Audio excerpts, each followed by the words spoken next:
ఆంధ్రప్రదేశ్ రాష్ట్రంలో మే 13వ తారీఖు నాడు జరగబోయే ఎన్నికల్లో తెలుగుదేశం పార్టీని గెలిపించే స్టార్ క్యాంపెయినర్ల మేమే అంటూ ముందుకొస్తున్న వారు ఎవరంటే ప్రతి నెల 1వ తారీఖు నాడే జీతాలు అందుకోవాలని కోరుకునే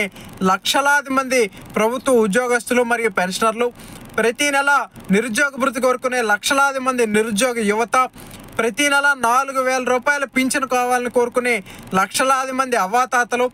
ప్రతి సంవత్సరం 3 ఉచిత గ్యాస్ సిలిండర్లు మరియు 18,000 రూపాయలు కోరుకునే కోట్లాది మంది మహిళలు,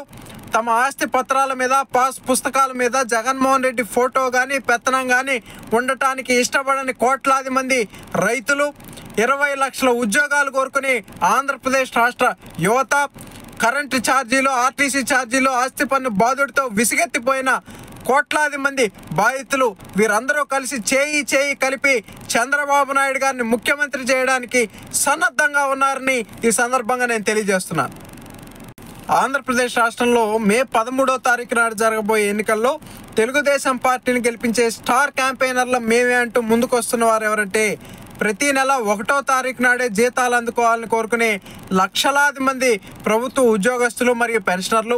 ప్రతి నెల నిరుద్యోగ భృతి కోరుకునే లక్షలాది మంది నిరుద్యోగ యువత, ప్రతి నెల 4,000 రూపాయల పింఛను కావాలని కోరుకునే లక్షలాది మంది అవ్వాతాతలు, ప్రతి సంవత్సరం 3 ఉచిత గ్యాస్ సిలిండర్లు మరియు 18,000 రూపాయలు కోరుకునే కోట్లాది మంది మహిళలు, తమ ఆస్తి పత్రాల మీద, పాస్ పుస్తకాల మీద జగన్మోహన్ రెడ్డి ఫోటో కానీ పెత్తనం కానీ ఉండటానికి ఇష్టపడని కోట్లాది మంది రైతులు, 20 లక్షల ఉద్యోగాలు కోరుకుని ఆంధ్రప్రదేశ్ రాష్ట్ర యువత, కరెంటు ఛార్జీలు, ఆర్టీసీ ఛార్జీలు, ఆస్తి పన్ను బాధుడితో విసిగెత్తిపోయిన కోట్లాది మంది బాధితులు వీరందరూ కలిసి చేయి కలిపి చంద్రబాబు నాయుడు గారిని ముఖ్యమంత్రి చేయడానికి సన్నద్ధంగా ఉన్నారని ఈ సందర్భంగా నేను తెలియజేస్తున్నాను.